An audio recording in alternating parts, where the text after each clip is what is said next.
আমরা সবাই সূর্যকে সম্মান করি, ওনাকে শ্রদ্ধা করি, ওনাকে পুজো করি।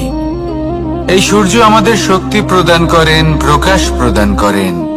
কখনো কখনো উষ্ণতা এতটাই বাড়িয়ে তোলেন, এতটাই তপ্ত করে তোলেন, আমাদের একথা মনে হয় যে আমাদের এই শরীর জ্বলে যাচ্ছে। তখনও আমরা বিরোধিতা করি না, তাকে কটু কথা শোনাই না। আমরা সসম্মানে তা গ্রহণ করি। কেন কেন করি?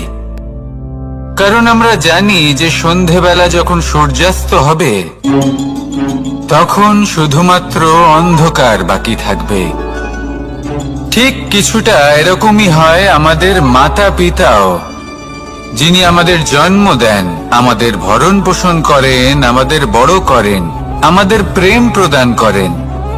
কখনো কখনো তাদের মুখ থেকে কটু কথা নিঃসৃত হয়, আমাদের দুঃখ হয়, কিন্তু তখন আমাদের এটা বোঝা উচিত এগুলি নিঃসৃত হচ্ছে আমাদেরই মঙ্গলের জন্য।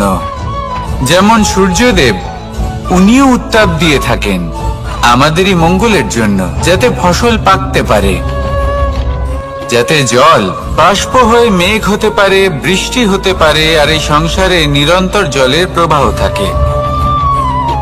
আমাদের মাতা পিতা, তাদের কঠোর আচরণ, তাদের কঠোর অনুশাসনের পেছনে লুকিয়ে থাকে ওনাদের ভালোবাসা। আমাদের তা বুঝতে হবে, সসম্মানে ওনাদের গ্রহণ করতে হবে।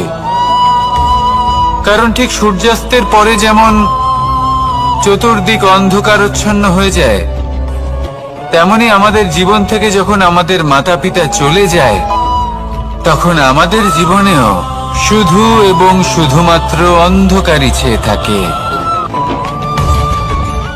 সেই জন্য নিজের মাতা পিতাকে সম্মান করুন, ওনাদের ভালোবাসা প্রদান করুন।